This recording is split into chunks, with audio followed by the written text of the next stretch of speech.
क्या गाते हैं मुंबई वाले? आंख झुक जाएगी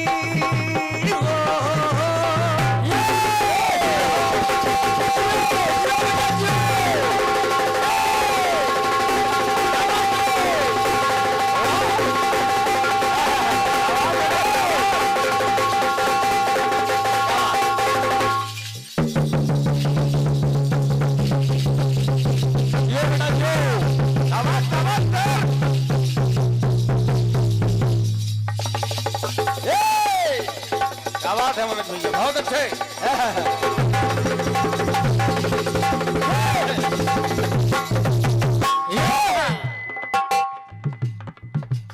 चचा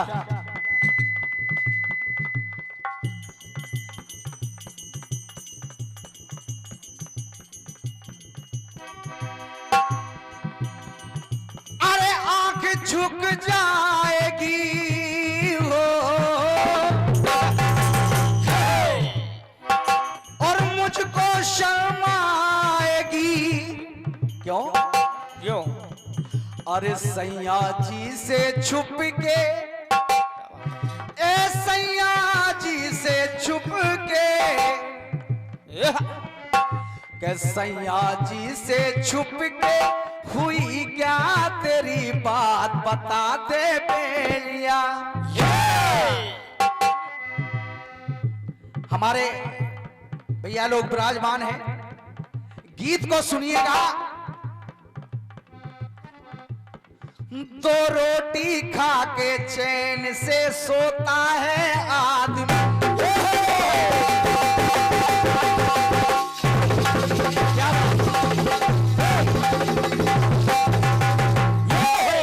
वाह भैया।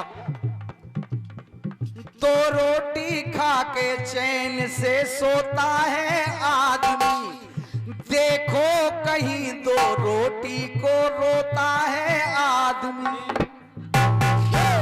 रोटी के लिए जग में कमाता है आदमी, घर छोड़कर परदेश को जाता है आदमी।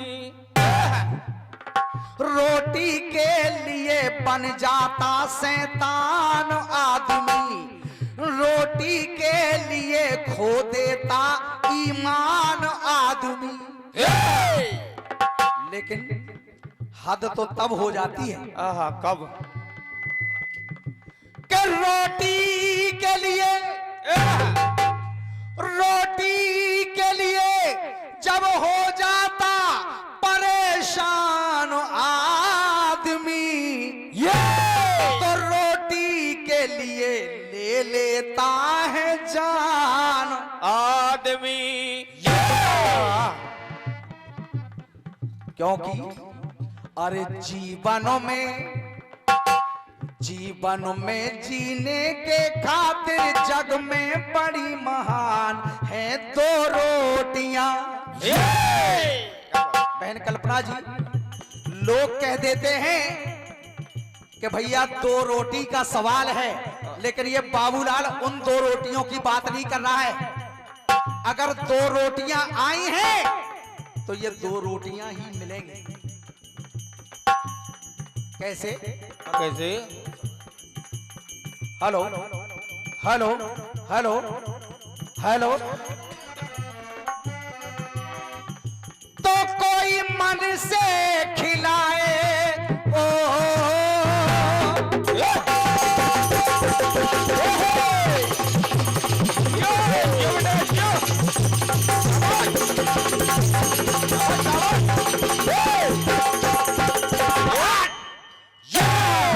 क्या बात। अरे कोई मन से खिलाए, लेकिन कोई मन में लाए।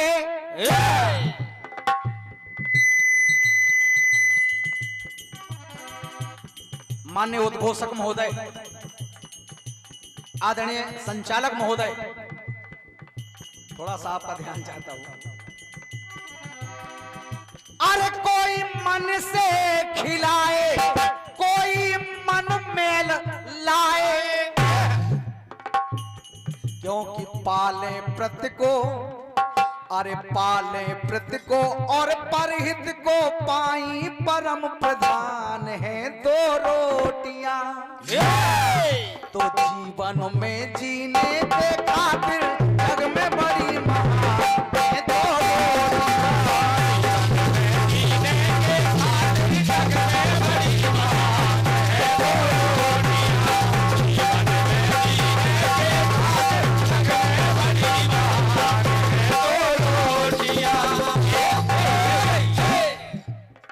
पहली दो रोटी देखिएगा। सोरठ नगर के राजा वीरभद्र जिन पर दुश्मन ने आक्रमण कर दिया और पूरा राजपाट छुड़ा लिया। राजा और रानी बेचारे दोनों निकल गए महल से, भीख मांग मांग कर अपना पेट पाल रहे हैं। अब विचार करिए कि जिसने अपने राज में कई पेट हैं पाले, मगर आज सोचे राजा आज कैसे पेट को पाले। राजा रानी बेचारे परेशान हैं। रानी ने एक दिन कहा कि महाराज आप एक काम करिए, संभरीगढ़ चले जाइए। राजा ने कहा काहे के लिए, वहां जाकर क्या करूंगा? तो रानी ने कहा कि महाराज संभरीगढ़ के सेठ माणिक चंद्र, उनके यहाँ यही काम होता है कि वो लोगों के पुण्य खरीदते हैं और उसके बदले में धन देते हैं। महाराज आपने तो बहुत पुण्य किए हैं, जाइए अपने कुछ पुण्य बेच आइए और सेठ से कुछ धन मिल जाएगा। राजा जाने के लिए तैयार हुए तो रानी ने थोड़ा सा आटा मांग करके इधर उधर से थोड़ा सा आटा मांगा और राजा को दे दिया कि महाराज आपको रास्ते में भूख लगेगी तो आप इसकी रोटियां बना करके खा लेना। अब देखिए रास्ते में चले जा रहे हैं राजा, और जब उन्हें भूख लगी तो हुआ क्या?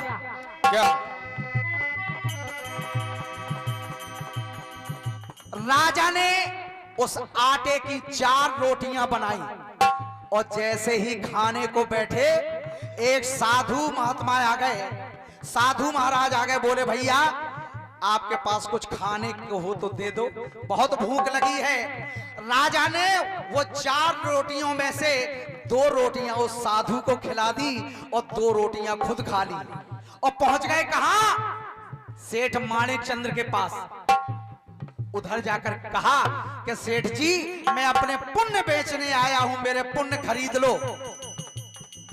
हुआ क्या? क्या? तो दान लेके नृपति ने दिया दान कर,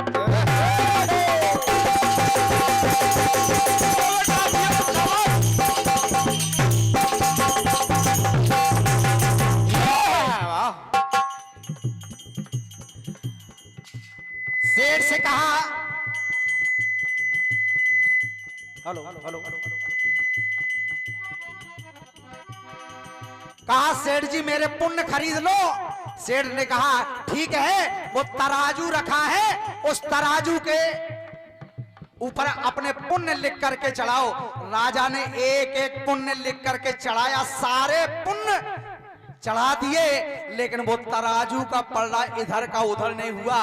सेठ ने कहा कि जाओ, तुमने लगता है कोई पुण्य ही नहीं किया है, और क्या? अगर पुण्य किया होता तो ये तराजू का पल्ला अपने आप नीचे चला जाता। जाओ चले जाओ। राजा उदास होकर के लौटने लगे तो उनको याद आया कि मैंने रास्ते में 2 रोटी खिलाई थी साधु को। सेठ से कहा सेठ जी मेरा एक पुण्य और बाकी है, वो और देख लीजिए।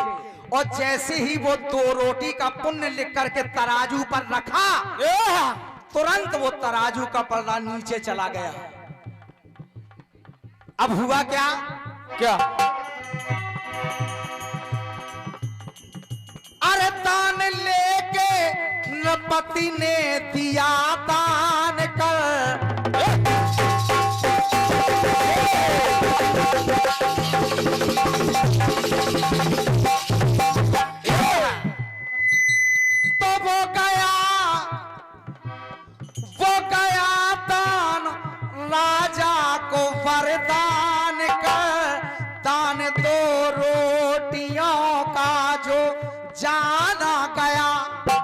बहन कल्पना जी, दान दो रोटियों का जो जाना गया तो उसके बदले में अरे सारा खजाना गया।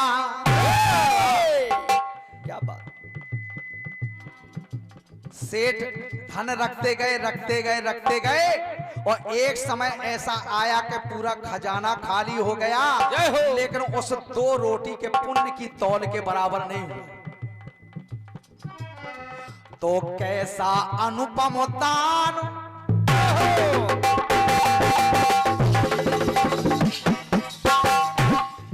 अरे कैसा अनुपम दान, नृपति का करती दुख निदान है 2 रोटियां।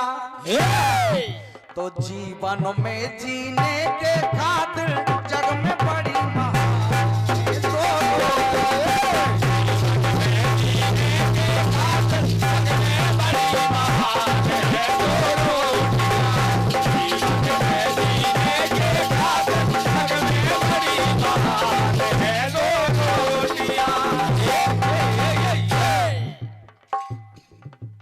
एक गांव में, कल्पना जी इस टुकड़े को सुनिएगा, एक गांव में गुरु नानक पहुंचे। गांव के राजा ने गुरु नानक का निमंत्रण किया कि आज गुरु नानक मेरे यहां भोजन करेंगे। और उसी दिन गांव के एक गरीब ने बेचारे ने निमंत्रण कर लिया कि आज मेरे यहां गुरु नानक भोजन करेंगे।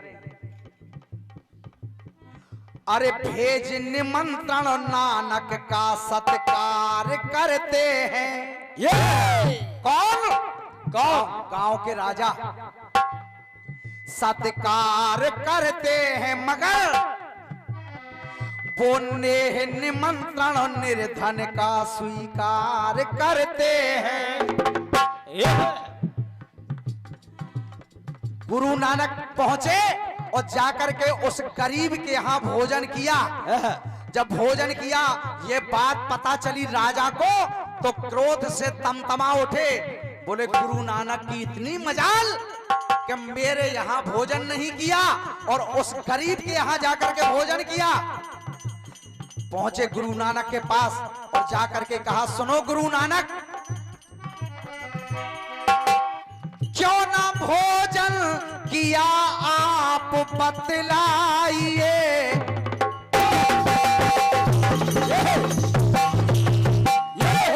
बताओ गुरु नानक, क्यों ना भोजन किया आप बतलाइए। तो गुरु नानक ने कहा, क्या? बोले नानक चलो आप भी लाइए।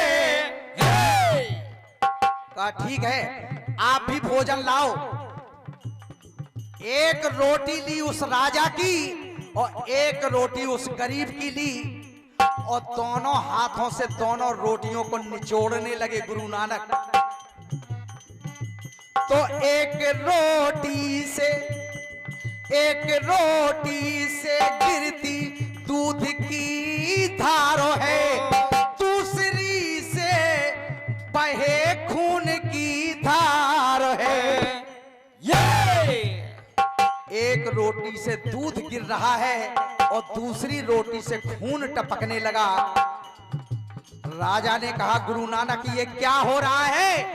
गुरु नानक ने कहा, सुनो राजन, जिस रोटी से दूध गिर रहा है ये उस बेचारे गरीब के खून पसीने की कमाई की रोटी है, और जिस रोटी से खून गिर रहा है ये तुमने जो गरीबों का खून चूस चूस कर धन इकट्ठा किया है, उस धन की कमाई की ये रोटी है, इसलिए मैंने तुम्हारे यहाँ भोजन नहीं किया। तो विमल विनोदी, अरे विमल विनोदी पाप पुण्य का करती समाधान है 2 रोटियां। तो जीवन में जीने के खातिर जग में बड़ी महान है 2 रोटियां। जीवन में जीने के खातिर जग में बड़ी महान है 2 रोटियां। अरे जीवन में जीने के खातिर जग में बड़ी महान है दो रोटियां, है दो रोटियां।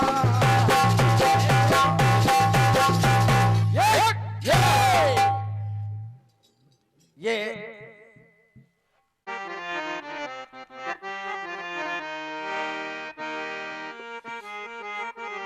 आपका गीत आया है क्या कि आंखें झुक जाएगी।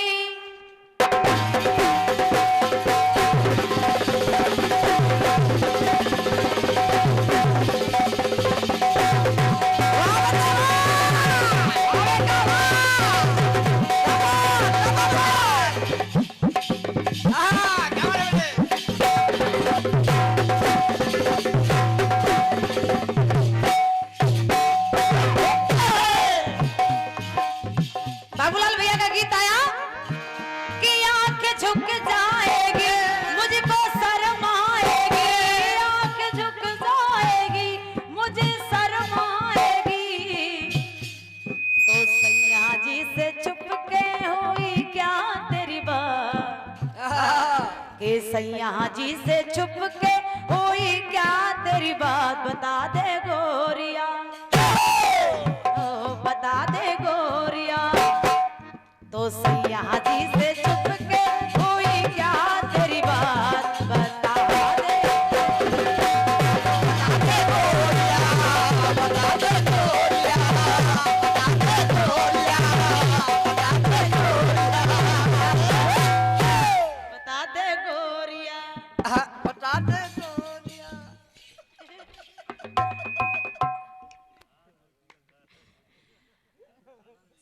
सवाल आया है। हाँ हाँ रुक जाओ।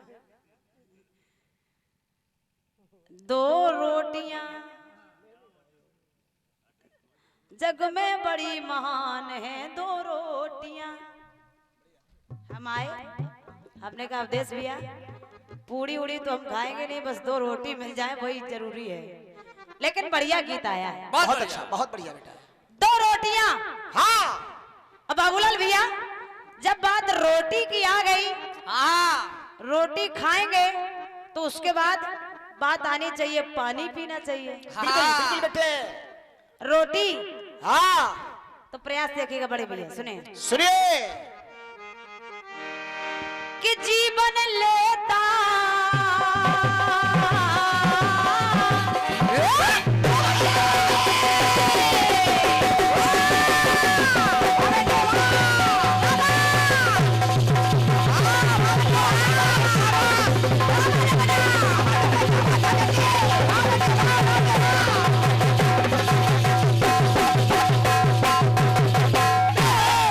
थम जाओ गुरु।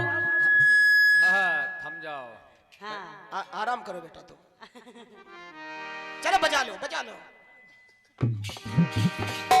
बढ़िया सवाल आया, रोटियां प्रयास करें बाबूलाल भैया, सुनना सुनना। अरे जीवन लेता जीवन देता जल ही जीवन जान, जीवन लेता जीवन देता जल ही जीवन जान, मेरी सच मान ले। ओ मामा सुनो, सुनिए। कोई जल को चढ़ाए, कोई जल को पिलाए, कोई जल को चढ़ाए, कोई जल को पिलाए। अरे पांच तत्व में है जल शामिल, वाह बेटे वाह। कि पांच तत्व में है जल शामिल, समझो इसे प्रधान, मेरी सच मान ले, मेरी सच मान ले, मेरी सच मान ले, मेरी सच मान ले, मेरी सच मान ले, मेरी सच मान ले। ये पानी कैसे कैसे दिखा रही हूँ बाबूलाल भैया, सुनेगा। महंगा पड़ा था अंशुमाने को, पावन गंगा जल है। राजा सगर के 7,000 पुत्र भैया जी, उनको तारने के लिए चाहिए। और गंगा जल लेने के लिए जो भी गए, अंशुमान जी गए तो वहां महंगा पड़ा था अंशुमान को पावन गंगा जल है। और वही भैया जी उसी त्रेता युग में देखा क्या बेटा महंगा पड़ा था अंधी अंधों का, महंगा पड़ा था अंधी अंधों को पावन सरयू जल है। जिस समय श्रवण कुमार जल को लेने के लिए गए, उधर दशरथ जी का तीर लगा भैया जी, तो महंगा पड़ा वो सरयू का जल है। क्या बात है बेटा? मैंने माना कोई जल से, अरे मैंने माना कोई जल से, मैंने माना कोई जल से, देखो नहीं अनजान मेरी सच मान ले, मेरी सच मान ले।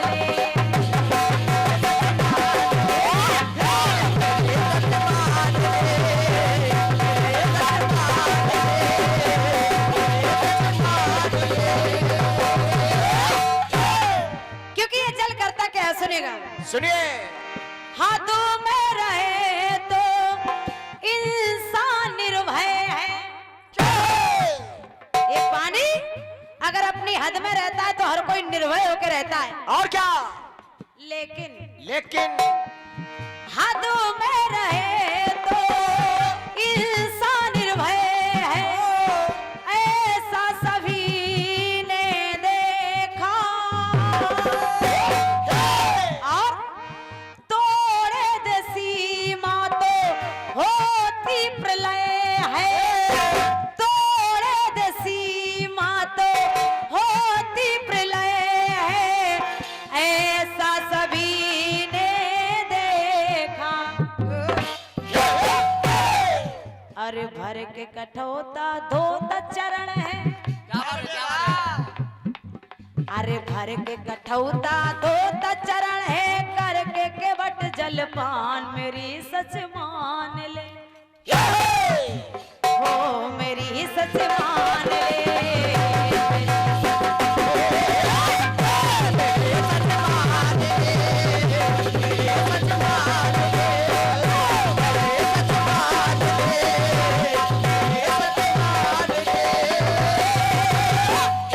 मेरी सच मान